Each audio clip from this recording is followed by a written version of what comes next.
I think what we need with menopause is a reframe. No, this is what our bodies were meant to do. It's part of the cycle of life. And it's kind of exciting if you look at it in that way. If you gave birth to babies, and maybe even if you didn't, the nurturing, momming part of life and creating that life within us is done, which is kind of, you got to mourn that. It's a sad thing. I had a little going away party for my uterus before I had my hysterectomy to say goodbye for all the, the 3 babies it brought into my life and stuff. But we still have that creative energy within us. We are still creative beings, and that energy now just gets to shift into helping us to this next part of our life. What are we going to be now? Who are we going to be? And we can create this whole new, more empowered, more whole woman.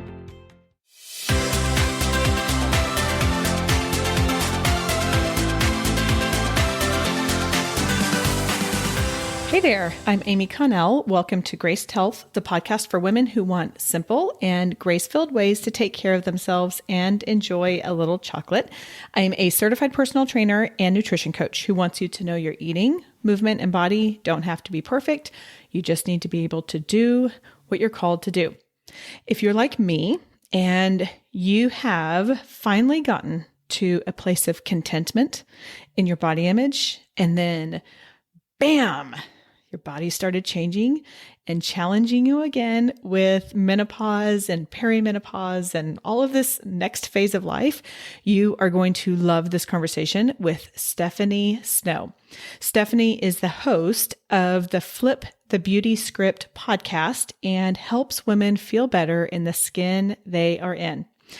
We just have a great time. We talk about Stephanie's 6-year-old epiphany about marketing. I mean, goodness gracious, that she recognized some of the stuff about marketing at 6 is just really incredible.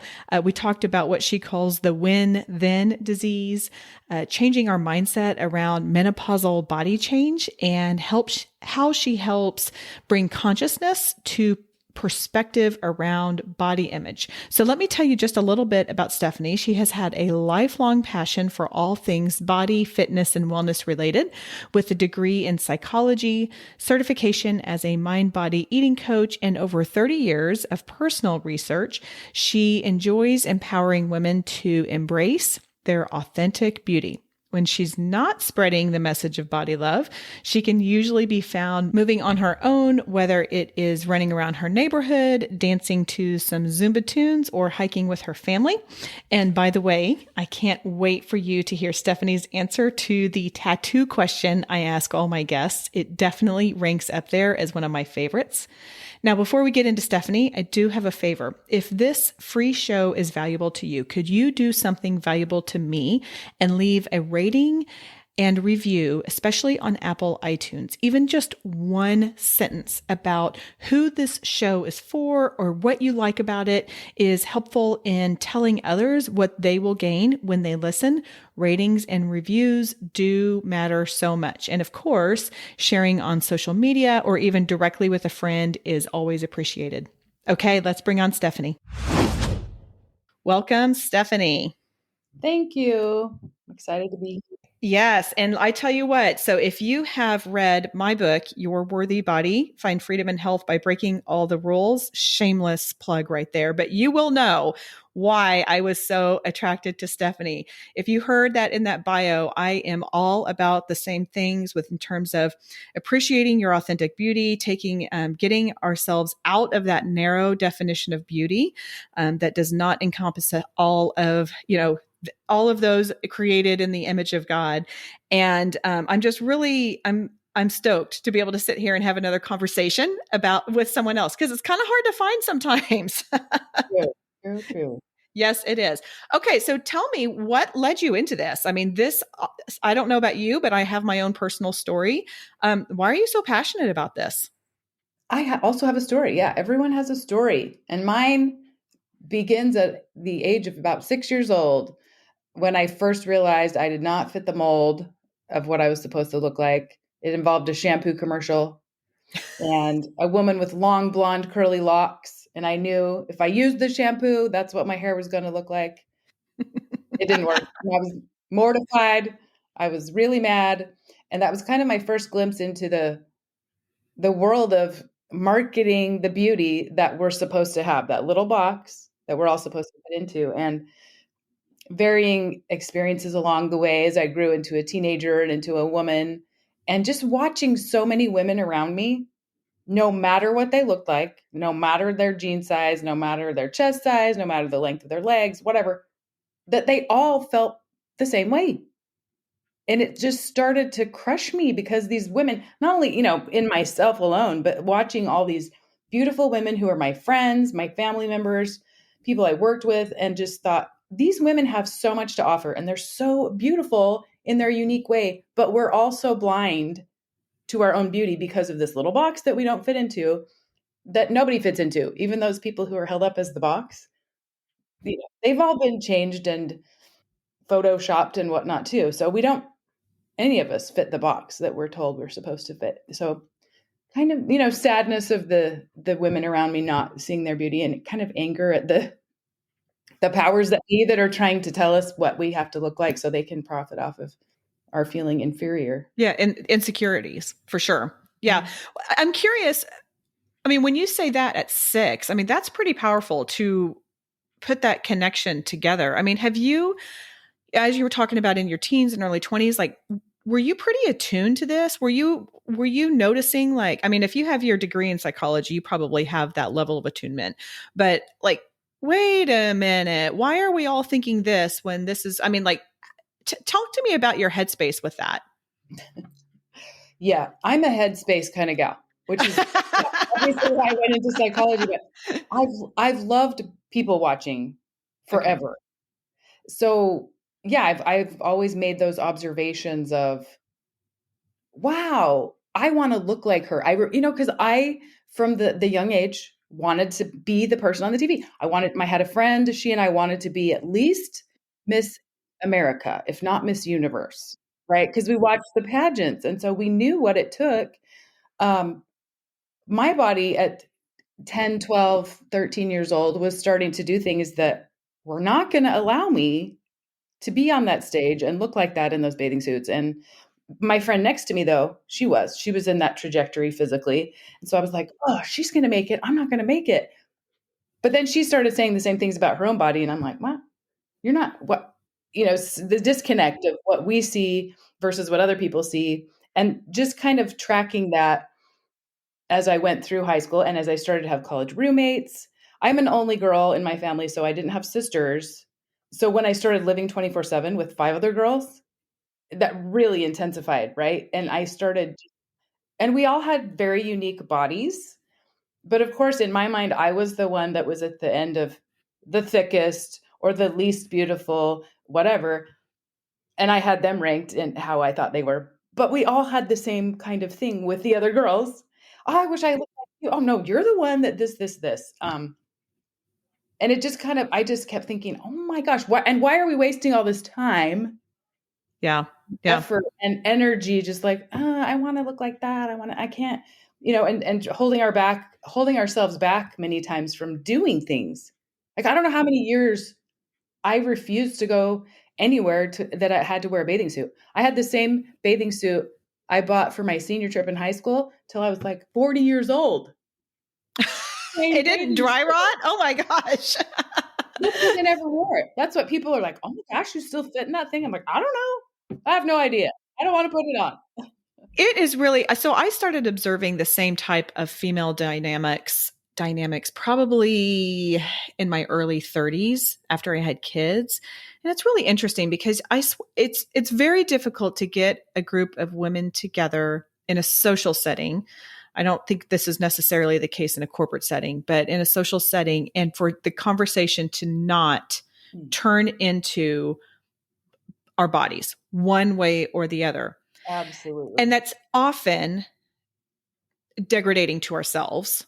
And then the other ones, and then, oh, it's not that bad. Oh, that's not how I see you, all that kind of stuff. And at the same time, what I am sad about is I feel like women are so good at being uplifting and encouraging and helping each other. And we're missing that boat. Like and it's funny because people now, like, they know where I stand with stuff and like, I don't even want to talk about it. And it's really hard for me actually to even talk about body image stuff, and we can get into this here in a second, and even online anymore, because I'm like, I don't even want to go there. Like, why am I still talking about my body? Let's talk more about what I can, how I can love and serve others with it. Let's talk about like how I feel great when I move or when I eat, a Buddha bowl for lunch or, whatever. I mean, so it's really interesting, that dynamic of when women to get together. Yeah, absolutely. And I'm glad you mentioned that, because I've tried to make it a point, like be conscious about not commenting on people's bodies. Right. Because why Anyway, do we need to? Yeah. I mean, anyway, you can just see someone you haven't seen in a while. Oh my gosh, great to see you. yeah, It's great to see you. it's great to see you. Yes. There Yeah. doesn't need to be any, wow, you look great, or oh, your body's changed, or in whatever way. Why? We're Right. not our Right. body. We're not This our doesn't body. define who we are. Right. Like Yeah. this is just not who are. And the other thing too, that I've kind of been aware of in my own journey and awakening process to all of this is even somewhat innocuous statements like, oh, wow, you look great. Well, were you not great beforehand? Like you probably are the exact same person. You just have less of a gravitational pull to the earth, right? Like, like you just have less. And so that's something too that I've been, and then of course, because I'm in my own head, I'm like, gosh, I hope they, I don't know what they think. Were they expecting for me to say something? And I don't want to hurt their feelings by not saying something. But at the same time, like, I don't want to comment on their bodies because I don't think it's like the nonsense. Like, it's just madness sometimes. There, sneak peek into Amy's head. Okay, so let's talk some about, you were talking about the box, right? Like this box that society gives us. Let's talk about some about the messages, I guess, that those boxes give us, give women, and about their bodies and about viewing other people's bodies and all of that. Like, what are some of the messages that you feel like are just off base? So many. So many of the messages, like you can't be lovable or acceptable or happy unless you fit in this ABC criteria, right? I mean, so many of the commercials that I remember this one for, I don't even remember what it was for, which is funny, but the image, when I was a teenager, this was a commercial for some skincare product, and this woman had used it, and she's walking down the road, and like every man she passes is like, oh, turns their head and gasping and bringing her flowers at the end. This man just runs up and can't help himself but to bring flowers. So the message is, you have to look, again, this certain way. And if you do the certain things, buy the certain products and use them, that's the key, I think, is the message is that if your body is not perfect, it's flawed. Mm-hmm. And there have been so many problems created and invented so that then the solutions can be sold to us. In fact, I was just reading the other day about cellulite, right? Cellulite is the evil, pernicious, nasty, toxic fat that 85 to 90% of women have. And I'm starting to get more of since menopause. Yay! I read this really long article that I can't remember or regurgitate all the facts of it, but the crux of it is cellulite is a myth. Cellulite, the term was originally created in the 1800s by a doctor, and cellulite was like inflamed tissues that had to do with infections. And in the early 70s, it was brought by Vogue magazine into the picture as this disease, this woman's disease that was this, like the dimpled flesh, the fat, that kind of thing.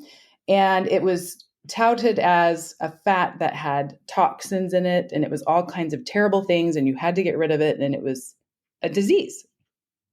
But it's really just fat.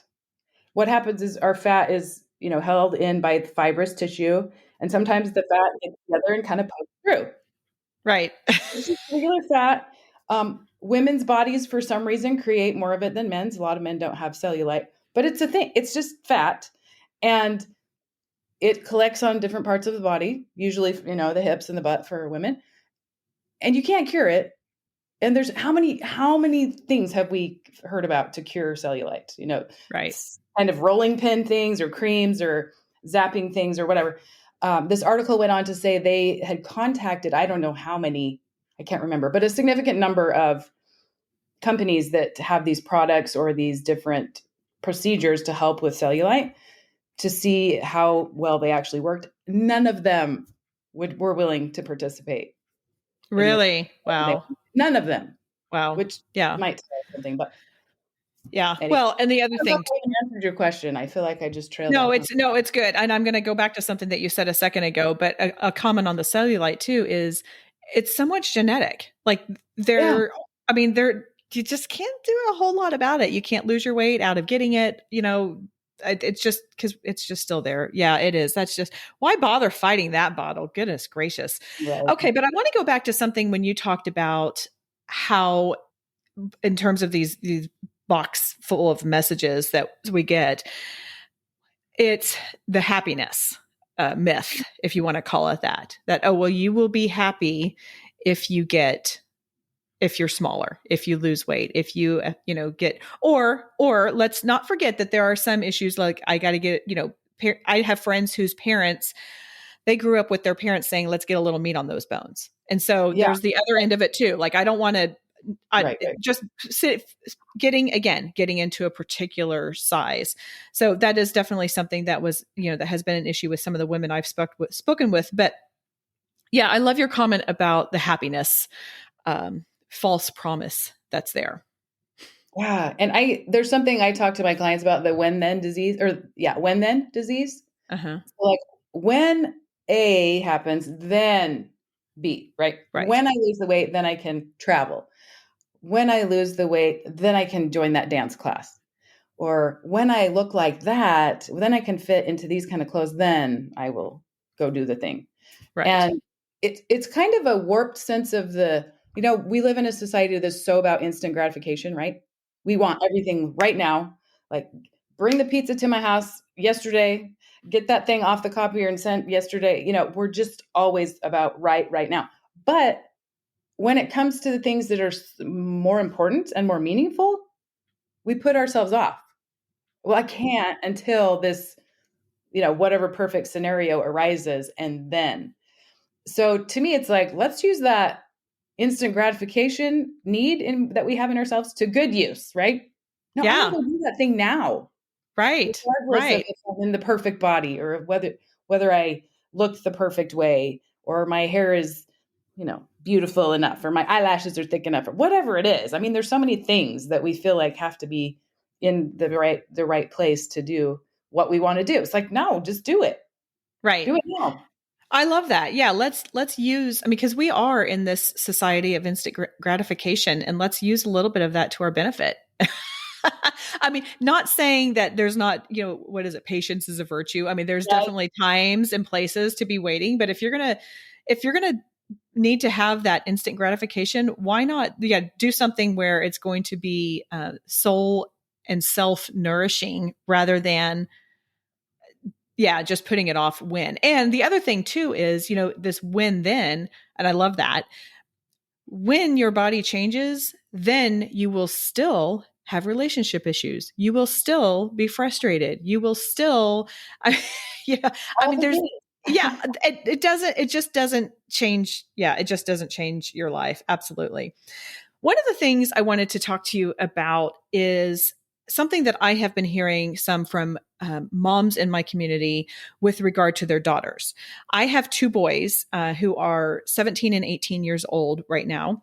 And so this is not something that I've had to walk through and live through with a child of mine, but I definitely observe it. And that is there's this dynamic, or dynamic's not the right word. There's this navigation that moms are having a hard time with, where they see their daughter confidently creating a perfectly curated feed, right? With whatever the latest thing is. Like, it used to be the duck pout. I don't even know what it is. I mean, their eye placement, the angles, they're taking, they're doing it all of the thing, and they may be, I mean, however it is. And so they're putting that out there, and they want them to have the confidence, right? Like, even if, I mean, regardless of their size of the body, they're happy that they're doing this, but at the same time, they're a little concerned because they are watching their daughters be very tied to that false affirmation of likes and comments and shares. So talk to the moms in my group who were kind of walking through this, and what kind of messaging or comments might you help them navigate that? Oh, this is such a tricky one. And I have one daughter. I have two sons as well. Okay. And it's tricky.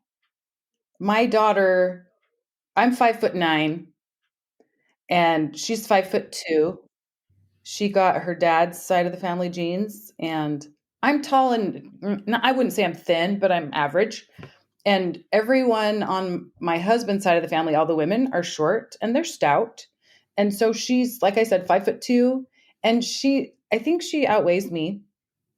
And that's been a struggle Mm-hmm. for her. It's a struggle for me because, again, like I don't ever want her to feel less than, Right. because her body looks different than mine, because the one I have tends to fit closer to the box, not to me, right?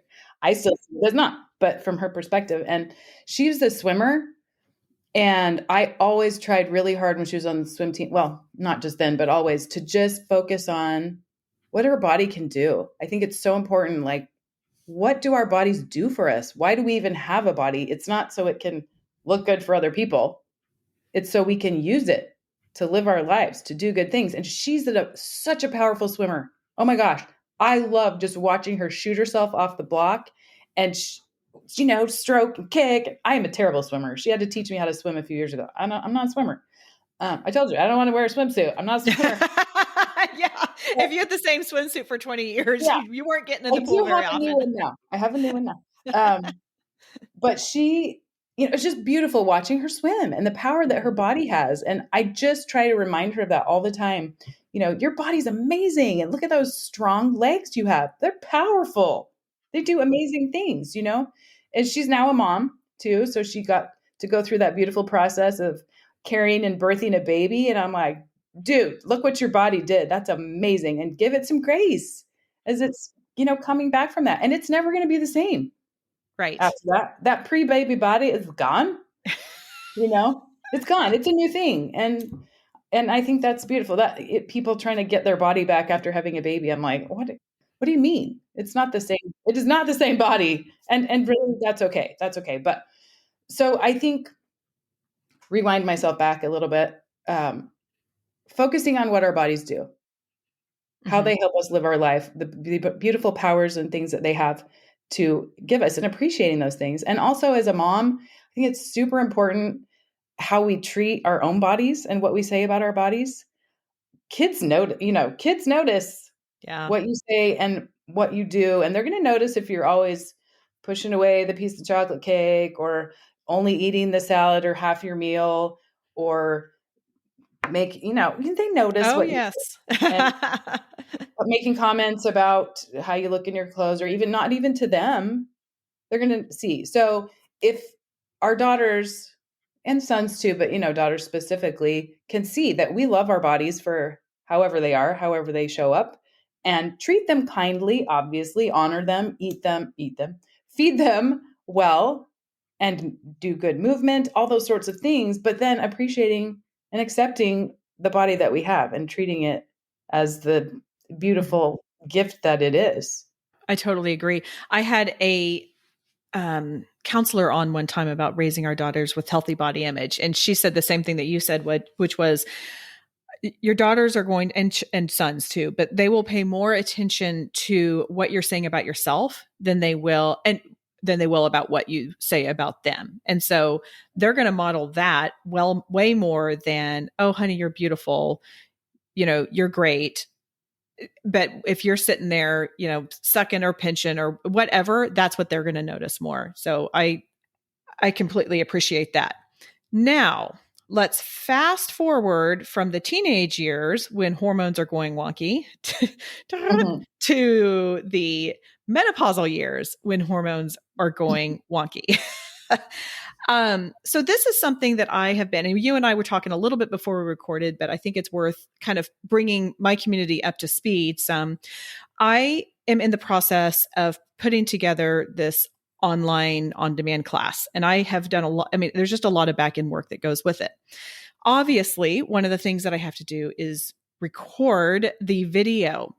Now, I had planned on recording it a couple weeks ago, and I had what do we can call it wardrobe malfunctions. Actually, the leggings I wore ended up just in this horrible sweat line. Like it looked like I had panties full of sweat, which I don't even wear panties when I work out. Anyway, that's a whole different thing. Anyway, and I've been really struggling with this video portion because I don't know what has happened to my body in the last few months, but it's just not how it was. I have been the same size for 20 years, more or less. I mean, there's, after baby, definitely changed some. And all of a sudden I'm sitting here dealing like with this body that I had become very happy with despite not fitting in the box. Okay. So I was there, and then I'm like dealing with this stuff, and I don't know if it's hormones or if it is stress, because I know that can really impact things. I don't know if maybe I'm just enjoying my weekends too much. Like it's probably a combination of all of those. And so I'm sitting here fighting this kind of new body shape that I haven't had in a while. And in my head, trying to figure out, like, do I need to do something about this? Which I don't really love that idea. Do I just embrace where I am now? Do I there's just a whole lot of internal, really crazy dialogue. So I don't know if that tees you up very well, but I'm just wondering because I think you shared that you're in about the same, we're about the same age. This next phase, when I hear over and over and over again from my community, like I'm gaining weight, I'm gaining weight, I'm gaining weight. I mean, hello, menopause again. Like what do we do now? I guess is the question. We cry for a minute and eat some chocolate. I knew I liked you. There's crying in menopause. Yeah. Not going to lie. And Amy and I did talk about this a little bit before, like she said, and I last year, a year and a half ago ish, was thrown into surgical menopause. I had ovarian cancer and had to have a hysterectomy, and whoo, holy cow. That was not fun for anyone else who's been just thrown into it, kind of thrown into the fire. It's plus we were going through COVID and all the other crazy things. So I've been a mess. Oh, I bet. Oh my gosh. I've been a mess for a little bit, but I'm so grateful that my mind has been in the trajectory it has been in for so many years, because it's helped me to push myself through this process. I mean, it's still hard, and it's still a daily journey, but I'm grateful that I'm able to have a perspective to at least at times help myself work through it in a pretty good space. But I think what we need with menopause is a reframe. One of my mentors, Mark David, who runs the Institute for the Psychology of Eating, talks about this. And I just want to read you a little quote of what he said about it. He says, menopause is a time of powerful transformation. It's a life passage. It's a psycho-spiritual initiation. It's a time when a woman morphs into a new, more complete, more whole, and more self-empowered human. Menopause is not a pathological condition. All the energy that would have gone into making and nurturing babies is still there. It's now turning into the energy to do the spiritual work to become a queen. It is a beautiful part of the cycle of life. Obsessing about weight at this time aborts this important alchemical process. Isn't that beautiful? Yeah, that's I really love powerful. that.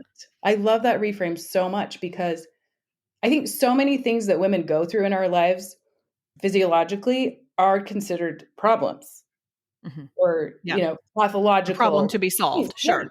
Even childbirth in a way is a condition, right? And it's Yeah. pathologized in some ways.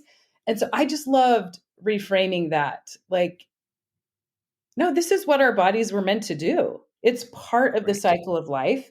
And it's kind of exciting if you look at it in that way. Like, we've spent, if you're if you gave birth to babies, and maybe even if you didn't, the nurturing momming part of life, and creating that life within us is done, which is kind of, you got to mourn that. It's a sad thing. I had a little going away party for my uterus before I had my hysterectomy to say goodbye for all the 3 babies it brought into my life and stuff. But we still have that creative energy within us. We are still creative beings, and that energy now just gets to shift into helping us to this next part of our life. What are we going to be now? Who are we going to be? And we can create this whole new, more empowered, more whole woman, which I think is awesome.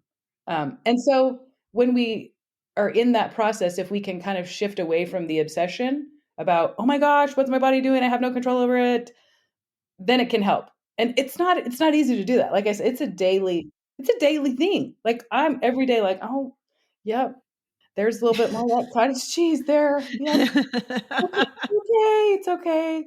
Yeah. Well, I love how you talk about the reframing. And who was that mentor? What was his name again, please? Mark David. Mark David. Okay. I just like to take notes, but I do appreciate that reframing, and I like the visual of changing the energy from being able to create life to shifting that to kind of creating our next phase and and I think too, I guess it kind of depends. I mean, this is definitely not the case across the board, but often when we are in this menopausal phase, we're also launching our children and they're kind of heading out. And so like, there's that opportunity to shift that, like you just said, that kind of that mommy nurture-ness, which is not a word, into nurturing ourselves for this next phase. Mm-hmm. Yeah, I love that. I love that. Okay. Do you have I'm all about one simple things. Do you have one simple thing that someone can do today to start feeling better about her body? Since we're talking about menopause and moving into the second phase of life and all the changes, and maybe some of them not so great, that we might want to focus on a little more than is helpful. One of the things I like to do with people, and you can look at this one of 2 ways, because one seems a little more grim than the other, but you can either have a conversation with your 90-year-old self, or if you like the idea of like writing your obituary. That one's a little more morose, I guess. But the idea is you're looking ahead to the end, right? Or close to the end of your life. And you're going to think, what do I want to have accomplished by then? Right. What do I want to be said about me? What do I want people to remember? What kind of lives, or how have I wanted to touch lives? Those kinds of things. What do I want to look back and be proud that I did? And when I do this exercise in my mind, I think, am I going to be 90 years old going, I am sure glad I can still fit into my jeans? You know what I mean? Yeah. Or at my funeral, they're going to stand up and go, she had the thickest eyelashes. Oh my goodness. That's so true. That's so true. Yeah. And I completely agree. It's funny. I had a realization several years ago. You hear about people who lay on their deathbed, and the quote is something like, you never hear people being on their deathbed saying, man, I wish I would have spent more time at the office. And I kind of feel like the same is going to be that you're not going to be lying on your deathbed going, God, if I was only 5 pounds thinner, like that's just, I mean, like it's probably going to be, why did I waste so much of my time thinking about that? Yeah. That's probably what it's going to be. Have you ever thought about, I've had this conversation with a few people, like you look back at pictures of you 15 years ago, 10 years ago, whatever, you're like, I looked amazing. Yeah. What was I so worried about? Yeah. Or, oh, I looked a lot better than I thought I did, or that I remember that I did. And I think it's the same thing. Like we waste so much time so worried about it, and later we're like, what? There was nothing wrong. Why was I so right? Upset?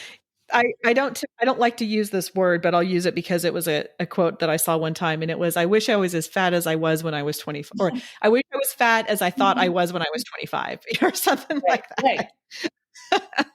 Yeah, I love that. Okay, now let's talk a little bit about what you do, because I know you have a really fantastic podcast called Flip the Beauty Script, and then you're also this mind body eating coach or mind body coach.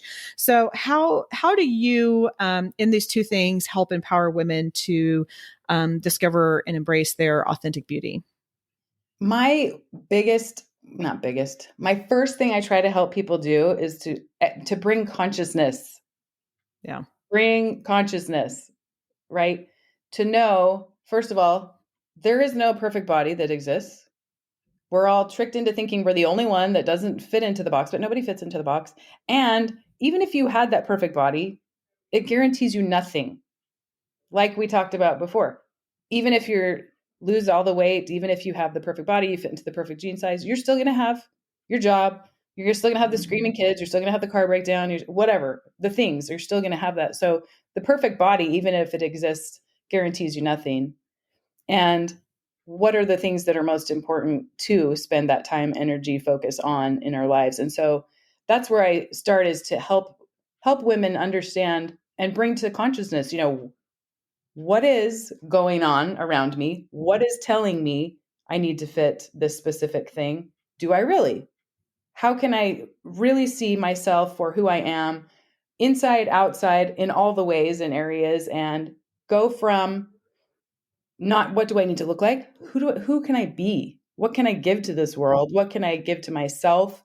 And let that shine out. If people who are passionate about life and who are doing things that bring them energy and bringing back to the world, those are the most beautiful people. So true. Yeah. Who can I be versus what do I need to look like? That's so good. That's really great encouragement for me. And like I said, I had a lot of people commenting and then also reaching out to me personally, which tells me that that's definitely a struggle. Normally, if I'm sure you know this with podcasting, but like if one or two people reach out, then you know that that's a thing. And it's just, there's a lot more than one or two. for sure. Okay. I've got a couple questions that I ask all my guests.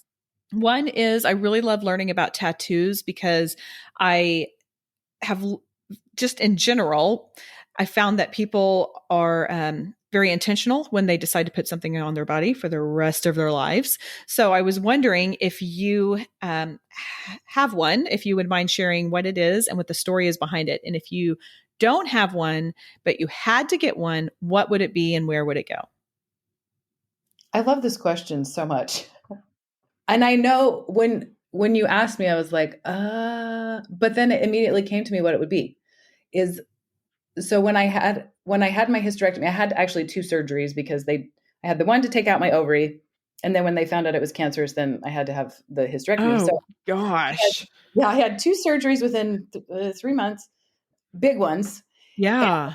so I have all these like 8 little holes all over my abdomen, and a really nice, good size one across my what do you call that thing? Belly button. Okay. Terms are hard for me sometimes. Anywho, I was looking in the mirror of my bathroom like a week after I had the second surgery, and the way that the dots are Mhm. across and then going down, it's really hard to explain when you can't see, and I'm not going to show you. But I was like, if I connected all those dots, it would create a crown. And I'm like, Oh, that's what I would do. you would make a crown of I'd that. make a crown on my abdomen to show my queenness. I don't know if that's a word either, I but love that. Well, we're making up words today. So queenness is definitely a word. yeah, Yes. that's what it would be. That's awesome. That's fantastic. Do you have a meaningful Bible verse that you'd like to share with my community? We didn't talk a whole lot about the faith aspect of this, but I did want to give you an opportunity to share that. Yeah, there is one scripture in Isaiah that really has stood out to me in all the since I've been researching about body image and the sanctity of the body and what it's really about. Um, and it's in Isaiah 53, and this is talking about Jesus Christ. And it says, He hath no form nor comeliness, and when we shall see him, there is no beauty that we should desire him. Hmm. And that really just stood out to me because I was like, Jesus Christ, who to me, is the savior of the world, and he did more. than anyone ever Mm-hmm. for the entire human family. And yet he was just seen as this common man, and he wasn't beautiful. I mean, it says right there was no beauty, Yeah. physical beauty in him, that he didn't stand out from the crowd in that way. And so to me, that just says it doesn't matter. Right. Right. He was the savior of the world and did the most amazing thing that anyone could ever do without. Yeah. He was powerful through his love and through his actions. Yeah.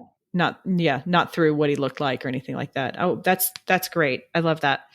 Okay, so tell people how they can connect with you, and then if we haven't, I feel like we haven't covered this that much, but like what kind of services that you offer through your website and through your coaching programs.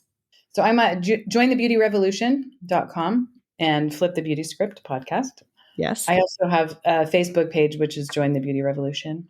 Also, when I work with women in my programs, I help them. I'm the beauty revolution, of course. So we're revolting against the powers that be and how we're supposed to be beautiful and seeing our own authentic beauty. So there's 4 steps in my programs that talk about finding out who the actual enemy is, which we've talked about a little bit. Not our body, not ourselves, but the enemy is out there. The messages that are telling us how we have to be. And then creating the ally that you really need, which is yourself. We talk a lot about becoming your own best friend, how to stand by yourself in all the changes and situations we go through in our life, especially like we were just talking about the menopause piece. And we also talk about how to overcome the barricades that might keep us from getting to where we want to go. So such things as perfectionism or comparisons or all those things that keep us from being able to see our own authentic beauties in our own lives. And then the last piece is to help us create a bigger definition of beauty that will encompass everyone around us. If we can see beauty in ourselves, it helps us also see beauty in everyone else, and to know that beauty is much bigger than we are led to believe. That's great. Yes, I love that. I love that. Beauty, totally redefining beauty with that. And I love that it's a revolution or a revolution, excuse me. Okay. All right. So let's finish out with you offering one simple thing from our conversation that you would like my community to remember about flipping the beauty script, redefining beauty, and all whatever it is, anything that we talked about that you're like, this is the one thing I want people to remember. I think the one thing that I would like us to remember, and this is the thing that I try to remind myself of every day of my life, is that I am not my body. I have a body, and my body helps me get through my life and helps me do all the things and helps me love on other people and serve other people. I'm not my body, but I can use it for good, whatever size, shape, or anything else that it is. That is wonderful wisdom. That's fantastic. Stephanie, thank you for joining us.